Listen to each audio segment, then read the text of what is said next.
Radio Hereford FC, the only station with full match commentaries of the Bulls. Every game, every week.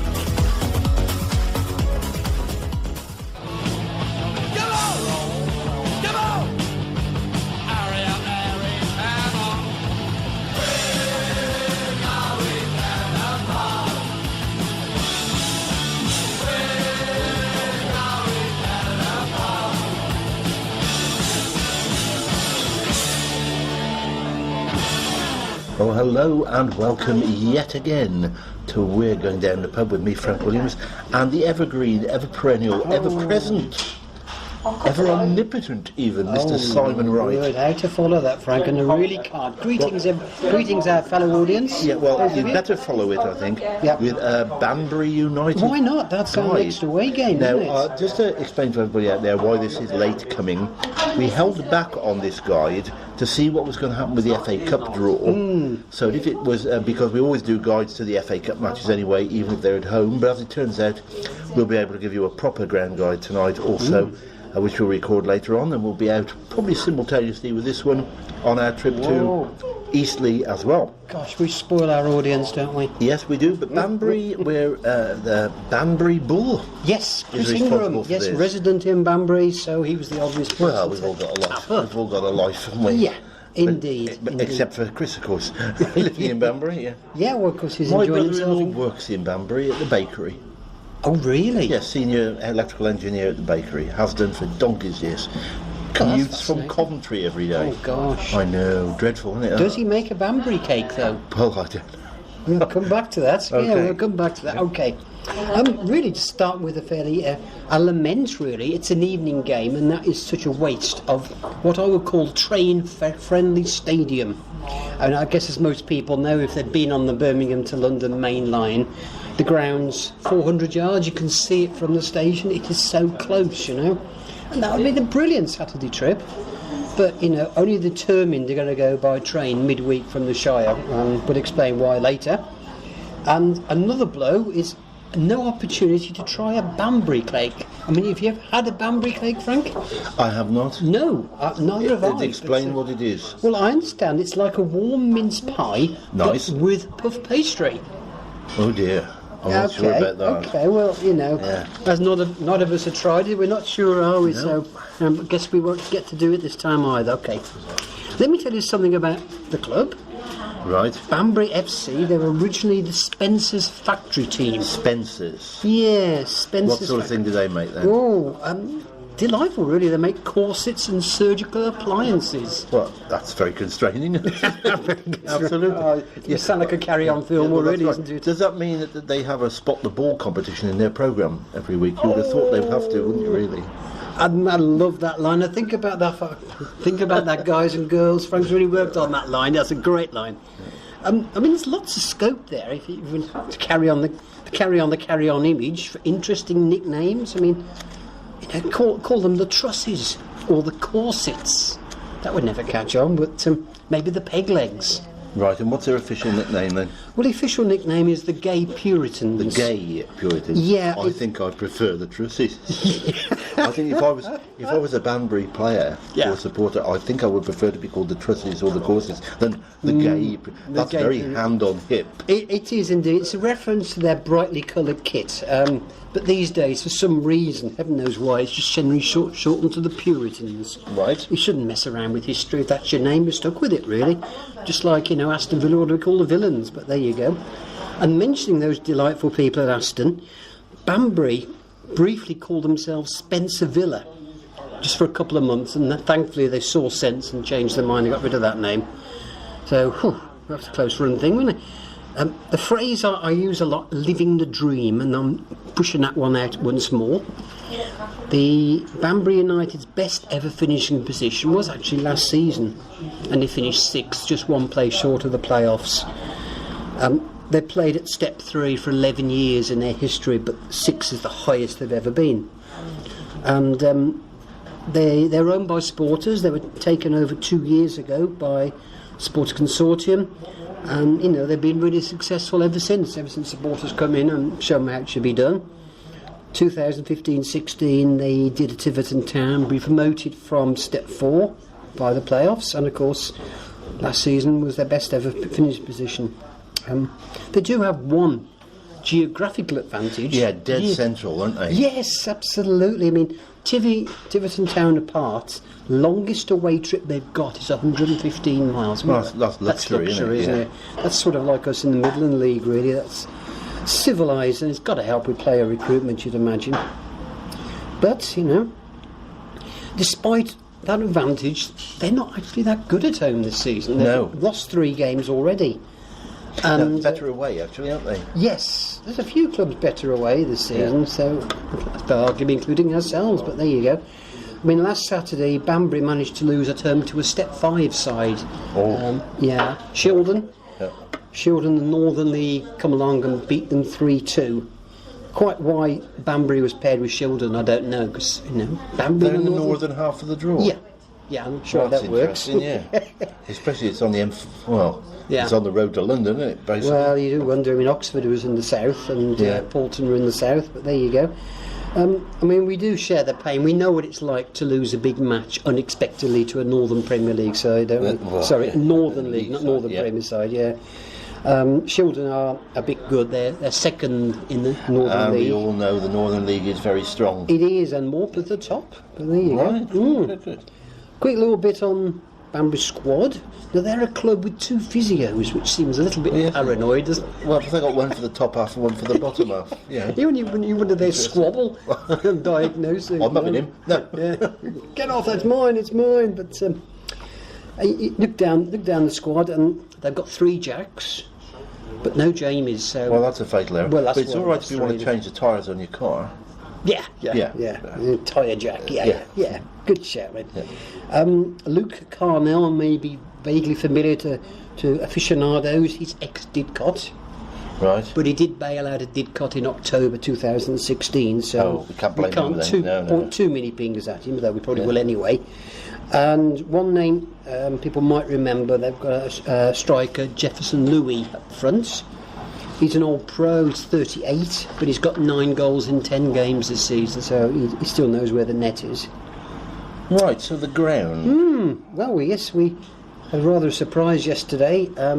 We're being segregated, and there was no hint of that earlier. So, well, I can't understand this because, I thought they're sort of above that. We went to Frome last week, didn't we?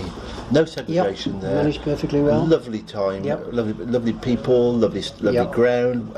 We won comfortably in the end, and you'd have thought that if trouble's going to kick off with them, it would it was an absolute pleasure all round. And I think sometimes these clubs who say, right, we're going to segregate this game, actually is sort of making a rod for their back in a way, because if you do have a certain element there that might get overexcited, segregation doesn't help, because the first thing they try and do is to get to it. Exactly. And it just makes the behaviour worse. And then they've gone and apologised to their own supporters for having to segregation, because they've segregated part of the ground a lot of their loyal supporters use. Yes, that's their favourite end. Well, there was mention of the police, so it wouldn't totally surprise me. Thames Valley Police, they stuck their nose in, They will have, after Didcot and all that last year. It's the same force, is it? Well, yes, and everybody, of course, we all know, don't we, that the court proceedings that have all been happening since and are still ongoing now are all regarding Didcot players. Yes, that's not right. our supporters, but Didcot players who got involved in stuff. So in the end, we sort of been not vindicated. You can't. There's no vindication for any sort of trouble or going on the pitch that is totally out of order, whatever. But at the end of the day, overreactions sometimes, I think, can breed overreaction. Absolutely, And let's hope. It's annoying. It's annoying all round, and we think it's unnecessary. But I think And we got to remember, this is a Tuesday night in October. Exactly. They're segregating of what? What's their normal crowd? Three high threes, so High 360, threes. 370. So maybe we might take 250, 300 ourselves. So you segregate in a ground that holds, well, how many? Several thousand. I mean, they had 700 for the Shildon game, and a lot of them are away supporters. Right, to manage with that. I wonder if they had segregation there. I doubt it very much. But anyway. So this is the story that we have. We got there's obviously one seated area. We've got one block of it. Yep. Watch out for the pillars. It's an old stand. That's all right. If Yeah. now, Greg Davis has been listening to our podcasts. No. Yes, in commentary. is he unwell? In commentary at Weymouth, he actually said, "I was listening to your podcast last night." Oh, and Lord. I said, well, it's amazing when our senior match commentator has to resort, instead of doing his own research, to listening to our podcasts the night before a game. Oh, you'll be when amazed. most of the information Yeah. is way out of date. But he's not coming to this one, so you don't have to worry about the pillars. Oh, right. That's It'll be blessed Jamie really. and I think. But anyway, Oh, great stuff. Okay, so I reckon there'll be about 80 seats, which is hopefully enough. right. We've got the covered end terrace, the town end. Now that's the popular covered end. The other end's open. So thank you very much for that. That's unusual. Usually get the worst bit, don't we? But, Yes, but the clubhouse is at the other end. Yes, it and we is. don't have access to We that. don't get that, But no. their loyal home supporters do. So, Yeah. But presumably There you they will be making arrangements for refreshments. yes, we'll come back to that. Yeah, we'll Sad see. point. Okay. Expect to pay adults £10, concessions, which £6. That's over 60s, and full-time students, and under 16s a token £1. Right. There is a £20 family ticket, which saves all the 50p a head, but it's a night game, so I'm not sure many families will go anyway. The big thing about Banbury needs to be aware of, it's narrow approach lane. It's the end of industrial estate, and it creates notorious bottlenecks before and after. I mean, once you get there, it's okay. We've got a segregated parking area behind Not only our crowd end. segregation, but a segregated parking Yes, as well. it's like Weymouth, isn't it? But that word's a bit beat on, but Yeah. there you go. Yeah. Right, well, let's go back to refreshments Restaurant, then. yes, indeed, okay. Obviously, we're being segregated, no access to the clubhouse. No, it's a shame because they've just been refurbished. Oh dear, it's live recorded radio, folks. It's all kicking off in Hillzone tonight, Oh, folks. it's just too much. Okay. Yep. So clubhouse refurbished. Probably got break spear on. But we ain't going to We get ain't in going. there. No. Okay. We get limited alcohol from the famous Annie's Tea Bar. That feels a little didcot. Doesn't it just? Yeah. Because that's what caused all that. Remember that? Yeah. Strictly no alcohol inside the ground. Yeah, And they were serving it from the tea bars. Yeah. Anyway, Yeah. It's just to be hoped they don't run out of no tea. pubs nearest the ground? Near the No, ground again, at all? it's a problem with being the back end of industrial estate, and this is really not much fun. You know, the nearest pub's a mile away, which is not great for a night game. It's the Bell and Middleton Road, if you do get a chance. Food menu looks good, and they've got some decent beer. Purity. Mad Oh. Goose, yeah. Mad Goose. Indeed, that's a certain personal favourite. And half-mast, not sure Excellent. about that one, but that Well, sounds it's good. like your trousers, mate, I would think. Well, you had noticed, sorry. I've been tugging at them all night, but there you go. Sorry. I don't know. I don't know about your personal Oh, problems. God, it's going to be next Talking Bull, isn't it? But there you go. It will. Yes. Okay, if you're really desperate, on the drive in, I think just off one of the roundabouts is a Toby Carvery, Right. which you can nip into and indulge. But if you're very early or very thirsty and want proper beer, we can recommend the Elephant and Castle pub in Bloxham, 3 miles away, but it is the Hook Norton pub, Tide pub. 15th century coaching in, grade 2 listed, and it's even got rooms if you can't bear to leave. You know. Stay overnight. Yeah, it's got a whole range of Hook Norton, and it's got cider from Weston's or Hogan's. So if you are a beer monster, that is the place to go. Right now, that Radio Hereford FC will jostle for space with Puritan Radio. Don't you believe it, folks? No, you've We got won't- sharper We elbows. don't jostle with anybody. And they've got their own community radio channel. Yes. The commentator is a club director and a major club funder. Indeed. Aha, we shall see. Yeah, I mean, they broadcast most days of the week. They interview anybody who's coming into the town to do anything. Right. So they're really Community interesting. radio. Yeah. Proper community radio. Okay. Okay. It's not a huge distance, 86 miles from the Shire, which, you know, probably one of the Isn't bad, better is ones. it? No.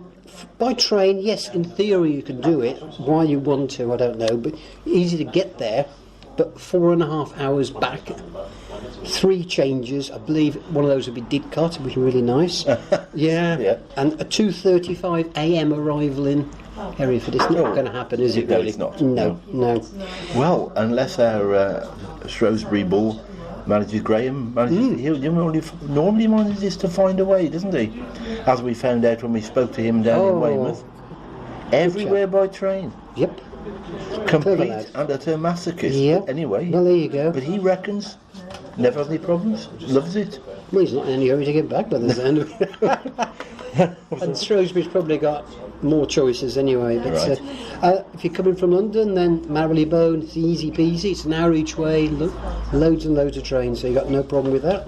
Well, that's not And we too mustn't bad. forget Reg, of course. No, all the details are up there with Reg Yep. already, and his coach is probably pretty well full. Yep. Don't know whether he's staying on probably his minibus as well.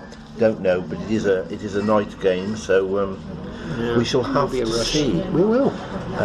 We shall have to see. But anyway, that's about it for Banbury. Yeah, there you we go. look forward to that. They're at the moment, Bring what it are on. they in 9th place in the league, aren't they? But Yeah.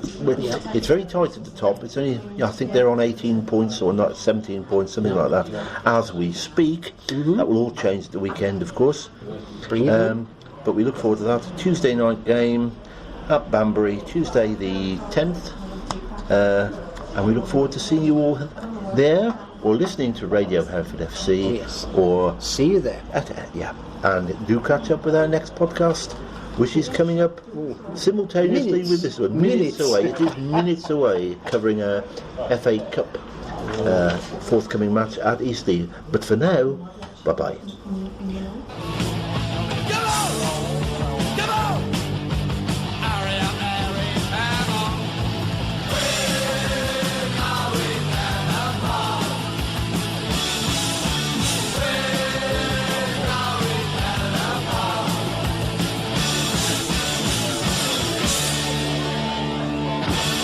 This is Radio Hereford FC, the home of the Bulls. Match Day Live.